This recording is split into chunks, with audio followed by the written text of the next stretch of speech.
shall answer one question at a time because there's often quite a lot to say. And what... Sorry. Okay, I've got different things going on. And what I'm going to talk a little bit about today is a question that in many different forms, different people often ask, both online but also in this room as well. And it's this, the question that was asked that could be from so many of us. The question was, how do you make someone realise they're picking on you and make them stop? I'm fed up of apologising.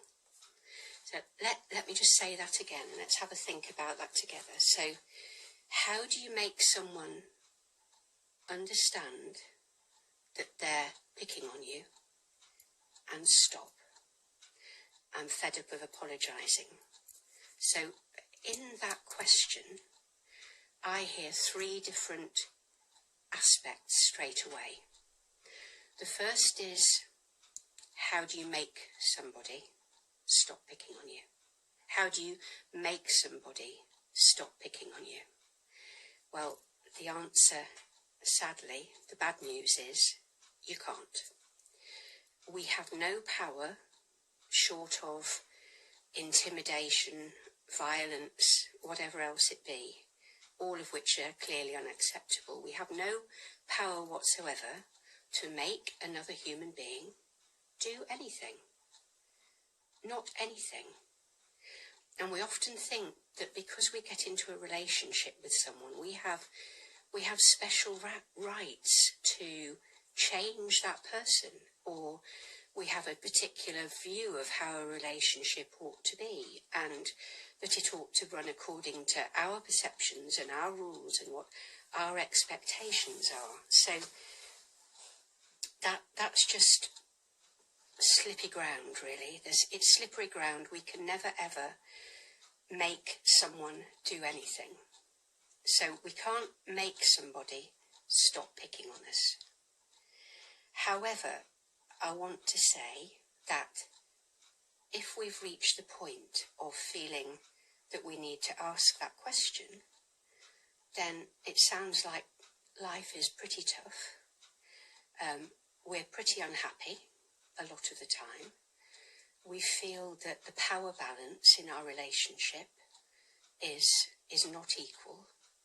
We're living with someone that we are experiencing as bullying us, picking on us, pushing us around, taking our power away, trying to make us fit in with what they think we ought to be, in exactly the same way as we have expectations of how they ought to be, which is partly stop picking on me.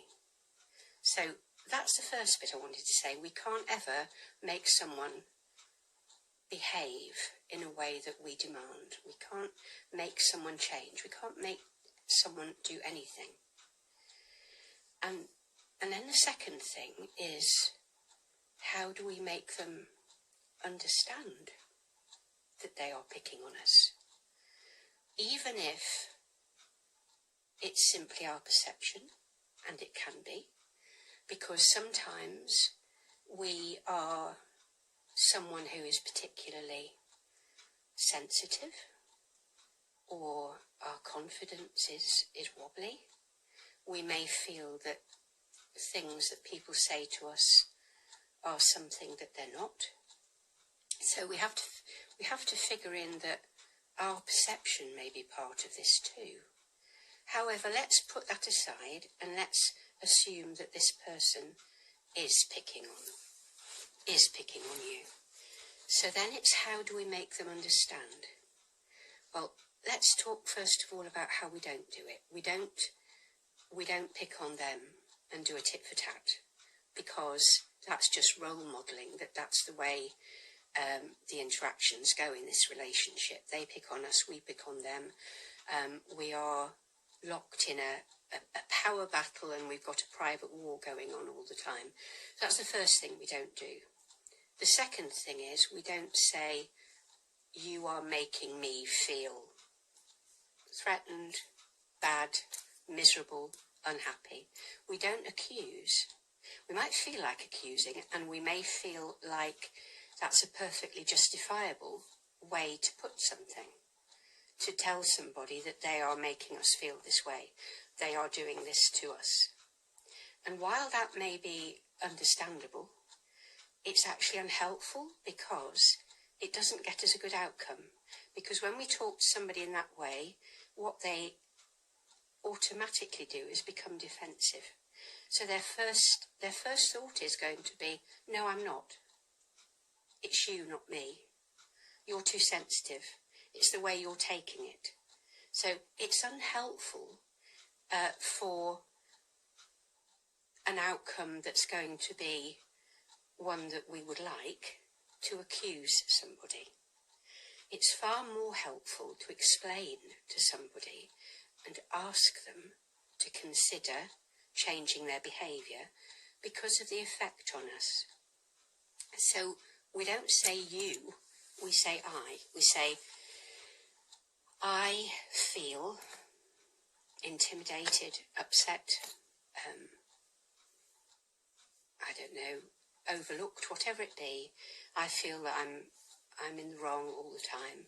But we say it as I, because actually it is ourselves, it is us that is having those feelings. Nobody has the power to make us feel something without our say-so. As in, I know that's a biggie, but as in, we have the right to give somebody feedback about the way we feel when they behave a certain way, and to ask them to be cooperative, caring, to exercise empathy, to try to understand that that is the effect of that behaviour on us. And therefore, we can ask them if they will change. We can ask them if they will take our feelings into account and change. But we can't make somebody do that. And at the end of the day, it's about our feelings and our feelings in response to that person and that person's behaviour. So we can ask for cooperation. We can't insist on cooperation. We have no power to make someone else change. For anybody who's only just joined, I'm doing the first of a Q&A session in terms of responding to the questions that people have asked from my story. And the one that I'm answering today is, how do I make someone understand that they're picking on me and stop? And the second bit of that was, I'm fed up of apologising. So I've been sharing some thoughts about the fact we can't make another human being do anything. And that all we can do is try to explain to them the effects on us of the way that they behave, and to ask for their cooperation in trying to take that into account and make some changes. So that's as far as we can go. But that doesn't mean that we ourselves are powerless beyond that. So the difficult bit then, supposing we put to the person who we feel or perceive is picking on us, and we ask if they will try to understand how that particular behaviour, which may be picking on, or may just be being blunt or aggressive or not knowing how to put something, we try to explain to them how that behaviour affects us. And we ask them if they will consider changing their behaviour in order that we don't feel that way. And sometimes the other person really has no idea at all what they've been doing. They have no idea of the effects of their behaviour. They don't even know what they're doing. Very often they are just behaving in a way that their parents behaved, or other people that they've grown up with have behaved. And it's just, it's almost an unconscious way of behaving. And very often when we give that sort of feedback to someone who loves us and cares about us, they can be quite shocked. They can be quite devastated even that a way that they had just automatically been behaving could have that effect on us. And so for someone who loves us and cares about us and is willing to be reflective and is willing to hear feedback, then it's a great way to go about it. So if you feel someone is picking on you or behaving in a way that feels like being picked on, try that first. See if you can give them feedback. And remember, it's not about saying, you make me feel, you do this to me, because they're not setting out intentionally to do that necessarily. They may be. If they are, we come on to the next point in a minute, but they may not be intentionally setting out to pick on you and hurt you. They may. They may. So let's go on to the next bit of that question, which is, it was, how do I make someone understand that they're picking on me and make them stop? And the second bit was, I'm fed up of apologising. So now we start to think about our bit. What's our part in this? What does it say to the other person if we are constantly apologising? What does that say? Well, it says, you're right. It says, no, I'm in the wrong. I deserve to be picked on. I was doing something wrong. And so how does that get to a point where we stop the other person, or at least persuade the other person to consider that they could behave in a different way? And that's where our power lies. Our power lies not in making the other person change. We can ask for cooperation, but we can't make somebody change. But our power lies in our changing. Because when we change, everybody around us has to change too. Because the old ways don't work. If someone has been picking on us and our behaviour changes, then they have to rethink theirs because the power balance has changed. And this is all about power balance, and it's all about how we use our power. So our power lies in our behaviour, and our power lies in our perception of things and what we tell ourselves. So I would want to say, why are you apologising to someone who is picking on you? Why would you do that? Why would you give your power away? Why would you confirm to them that you are up for being picked on? What is that? Is that about wanting to keep the peace? Is that about hating conflict? Is that about being so terrified that they will leave you that you have to just go along with it and take it? Is it that you have such a struggle to believe in yourself and what your own perceptions are telling you, that they must be right? These are really important questions. Why, if we feel that someone is picking on us, would we apologise? Why would we do that? And so that's the bit that's worth thinking about. That's the bit. How do we change that bit? Because while we keep apologising, we are contributing to feeling shitty in the way that we do. While we keep apologising, we are saying, essentially, this is okay. This is okay with me, and I deserve it. And I'll show you that I deserve it because I'm going to say sorry. So that's to think about. First thing is, stop saying sorry. Stop saying sorry. Think about what else you could say instead. Give feedback. Don't say sorry. Give feedback. Say something like, wow, that hurt. Or say something like, was that necessary? Or, I wonder how that's helpful. Or, I wonder what we're going to gain if we talk about it in this way. If you've got something to ask me to do, please ask in a respectful way, and I will consider whether I'm willing to do that or not.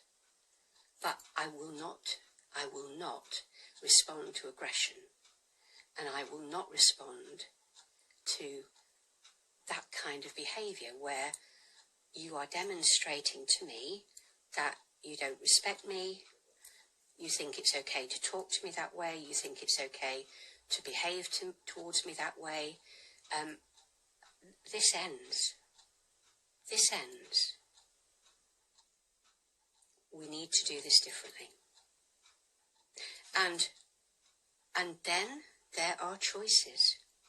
And these are big choices, because very often people sit in this room and tell me that a situation like this is going on.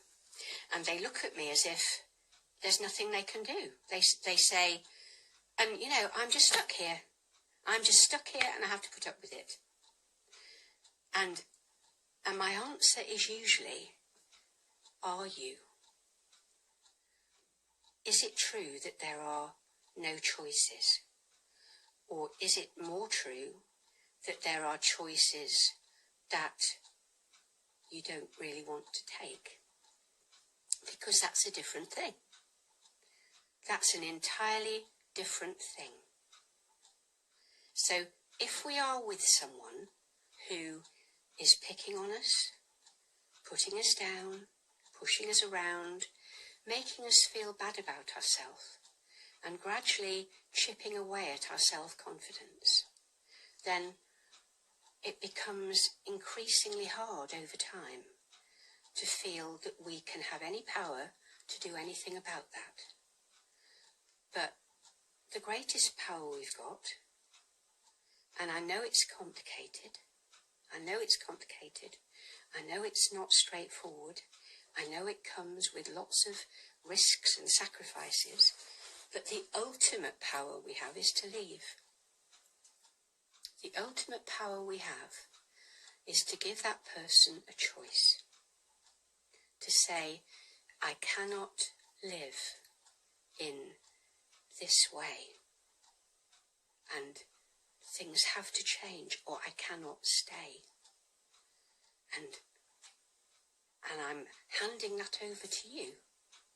I'm handing that over to you to choose. Because if I'm to stay, then this needs to stop.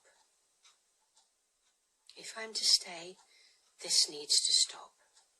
And I just want to say, I can see a number of people asking if they can split screen with me and share this video time with me. And I think the offer I want to make is that I will put up a post asking that if anybody would like to do a shared session with me live, then I would happily do that. I would give that time, but I'm not going to interrupt this to do that. I would set that up separately with you. So if you would like to do that and you're willing to do that live, I'm happy to do that, but direct message me and we can set something up. But one of the points that someone has made, which is valid, is they're saying, but this person loves me. This person loves me, and they're critical of themselves as well. Okay, well, A, to pick on somebody is not love. Sorry, it isn't love. It's need. It's control.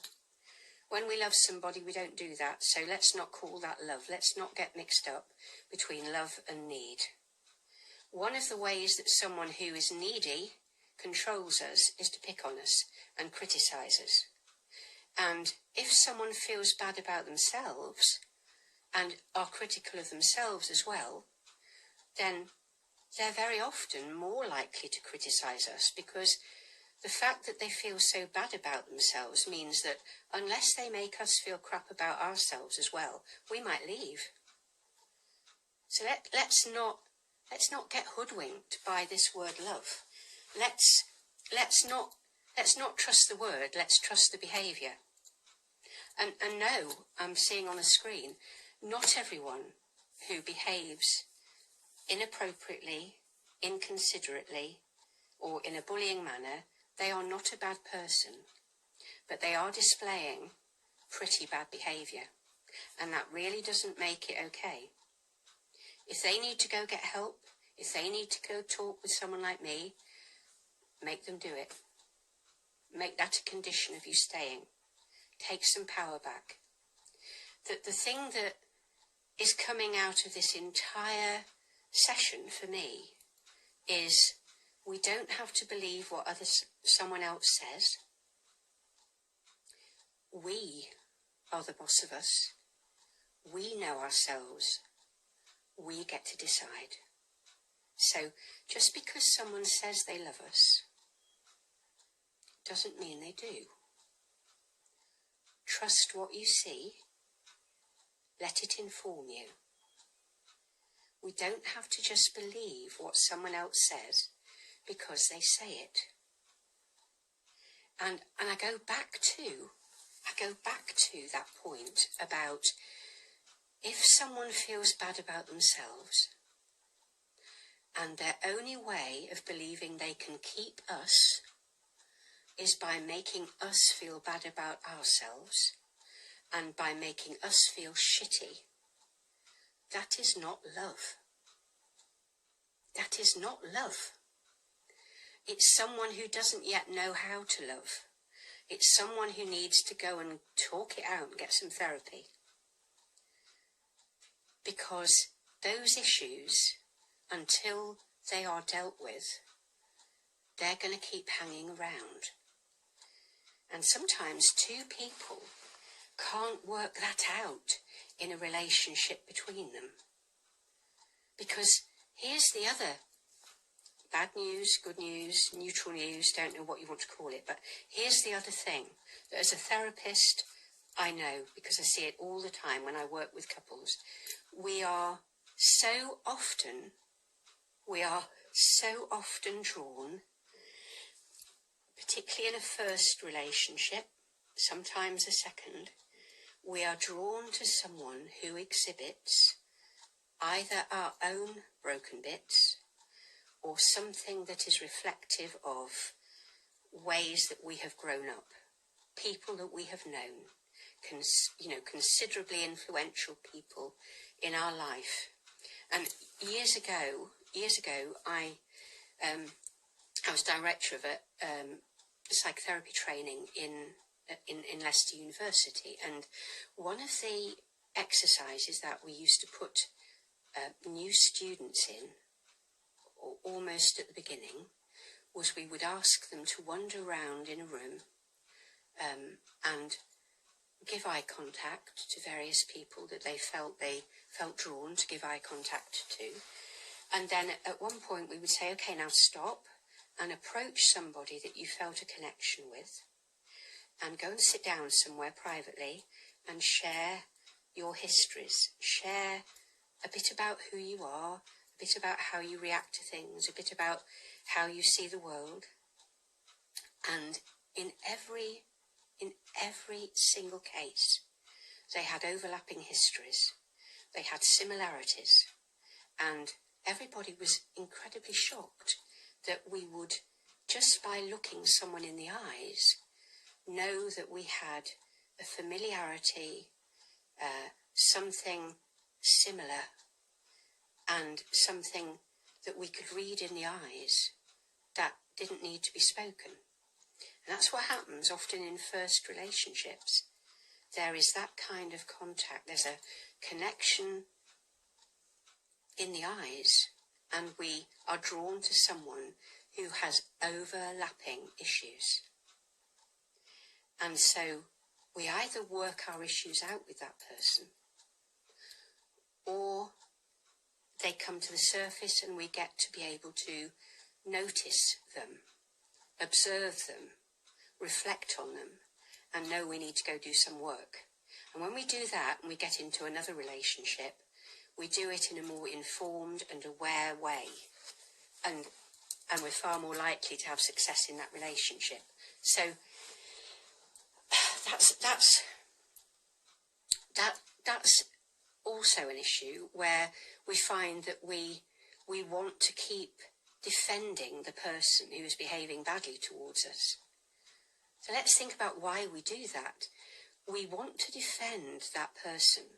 We want to keep saying, oh, but that's all they know. Oh, his parents treat him that way, so of course that's the way he behaves. I say again, does that make it okay? Does that mean that just because it's all he knows, and just because that's the way his mum or dad treats him, does that mean we have to be putting up with that next generation down? Does that mean that we have to be the person who allows them to just carry on in that same old way and do it to us? And probably to our children as well. Let's be clear. They won't just be doing it to us, they'll be doing it to our children as well. So do we have to do that, or does it stop with us? Does it stop with us? Does it stop with us before it touches our children? So I would also say, go back to consequences. Don't believe the excuse. Sorry, it's an excuse. It's an excuse unless someone's willing to go get help and work on it. And then we may well be willing to be supportive through that in the knowledge that they are getting some help. But if someone won't get help, if someone just wants to stay in that place of justification, which is that's how they treated me. So I'm the powerful one now. You know, I was the one that didn't have power and they pushed me around. But I'm a grown-up now. I'm tall. So it's my turn to have the power now. So, sorry, you're me now and I'm going to push you around because I'm the one who wants his own back. And I know when I put it like that, it sounds unthinkable. But it's because I'm talking about the unconscious underneath the conscious. Of course no one is going to say, I'm doing this on purpose to you. And of course you're not going to want to believe, ever, that they're doing it on purpose to you. However, when we factor in the unconscious, and that when we've known something that has hurt us, caused us pain, been difficult, and that the way that gets acted out is we repeat it. We repeat it until we become aware of it. And then when we're aware of it, we reflect on it and hopefully we change. But until that point, we are a loose cannon. And the only power you have in the face of that is to ask for cooperation.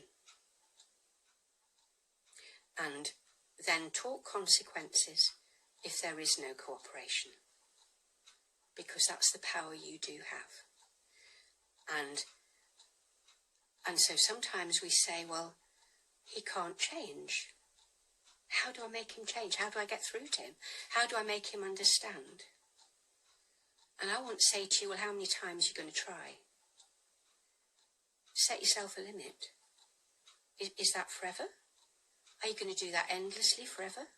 Is that going to be your life and your children's life? Or are you going to say, okay, this does need to change. I cannot live like this.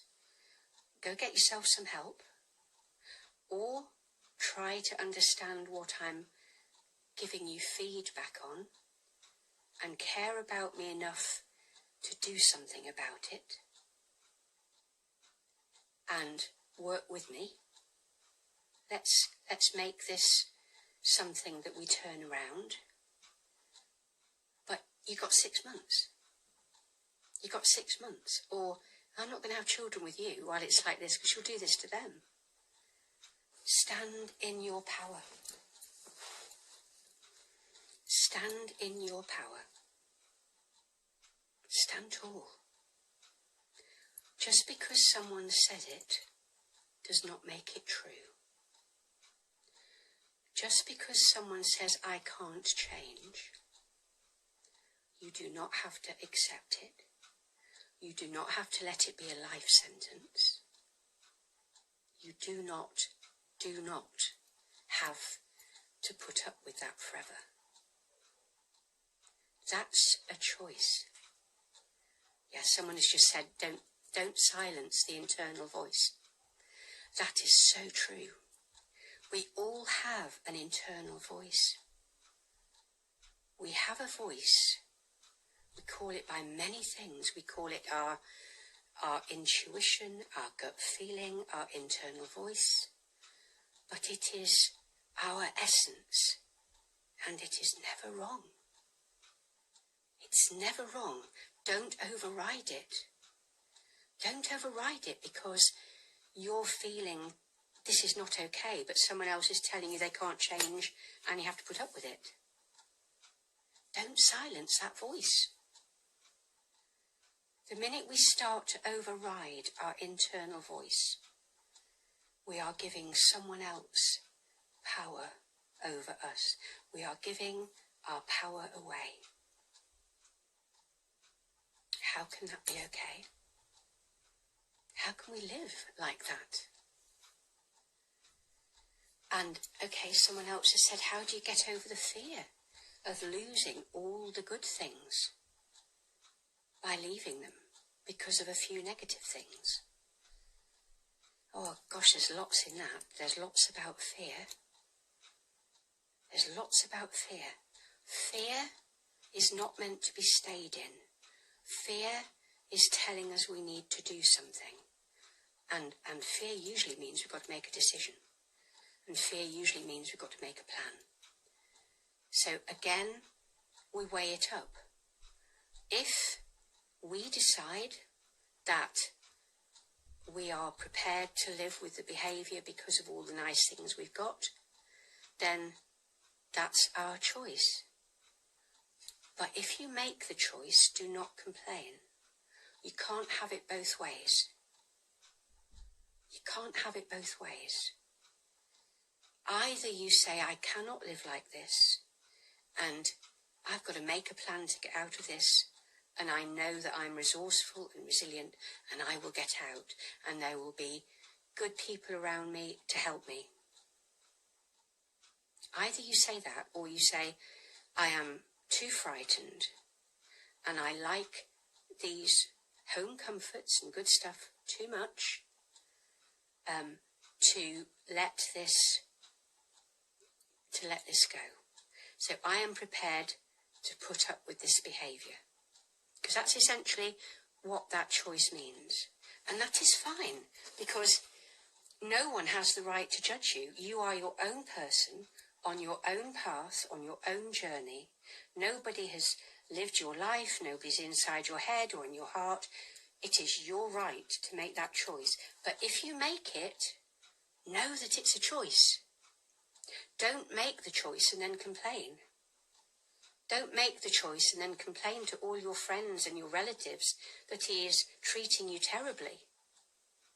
But equally, don't make the choice and then pretend. Don't pretend it's all rosy and be on your own with it. That's the other thing we do. Partly because we're frightened to leave, but also partly the shame of knowing that if other people knew how this person treated us, they would be shocked that we were still there. There's lots of reasons that make us not leave. And it's fine to take that decision. I and no one else have any right to have an opinion on that. I could have an opinion on it if it were me, but I have no right to have an opinion on it for you. But I do say to you, if you make the decision to stay, don't then complain. Don't then complain. And don't lose yourself. Nothing is more precious than our true self and our essence. When we crush that, when we subdue it, when we override it, and we stop listening and silence it, we are less than who we could be. And we are fundamentally not happy.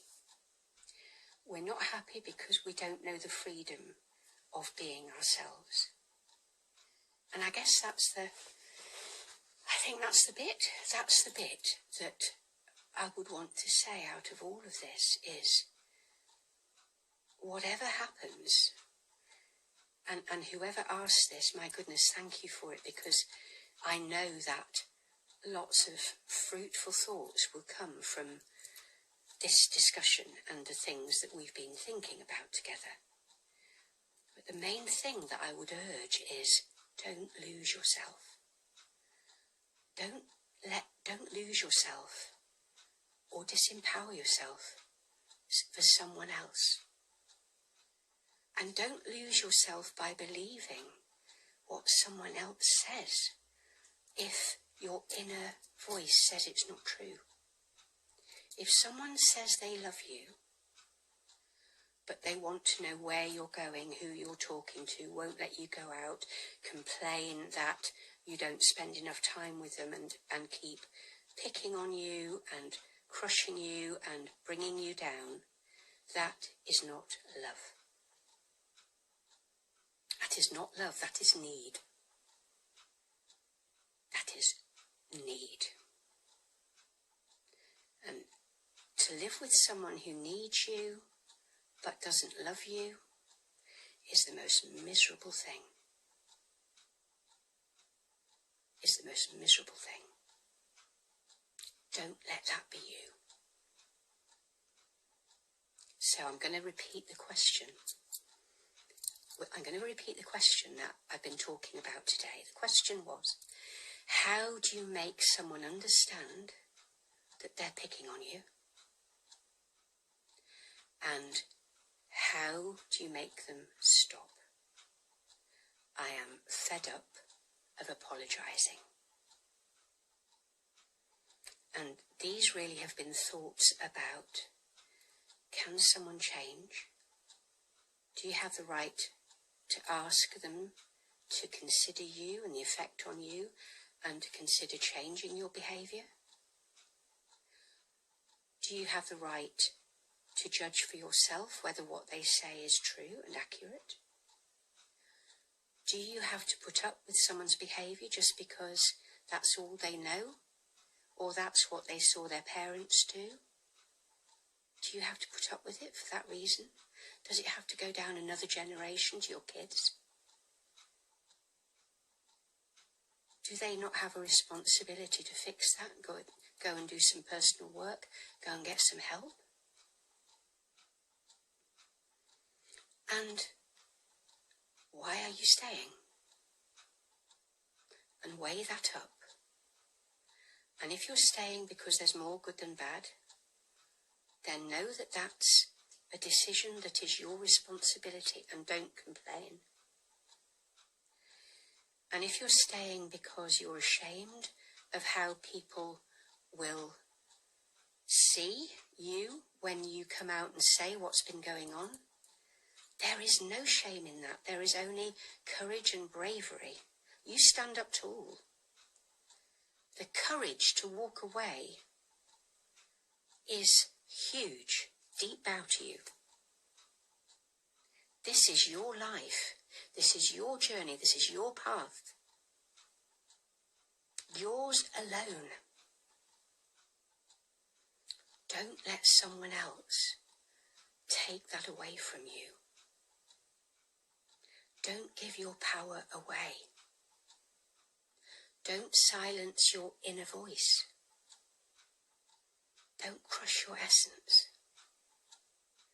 You came to live this life fully. You came here to be free. You came here to be free. Give yourself that gift. And whether you stay or whether you leave, give yourself that gift. The gift to be free. If you stay, give yourself the gift to be free, to say it's not okay, to ask for change, to change your own behaviour so that the other person can't behave in that way anymore. And if you leave, know that it is the bravest thing, and that we will all be cheering you on.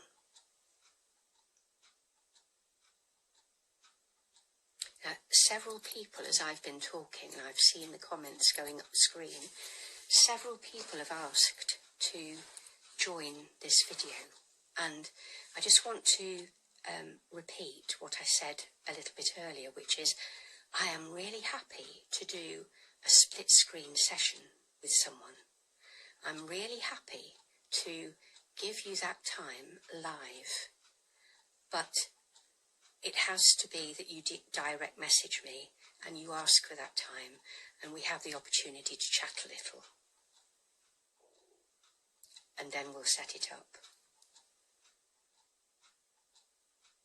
Very, very happy to do that, but direct message me. I cannot bring someone in suddenly in the middle of a talk like this, because that isn't what the talk is for. The talk is to answer someone's question. So please direct message me if you would like that different kind of going live session, and I will happily set that up with you. So I want to say again, don't give your power away. Don't crush your essence. Don't silence your inner voice. Nothing is more important than that you be free. And that choice and that decision is yours and yours alone. May you be blessed. Thanks for today.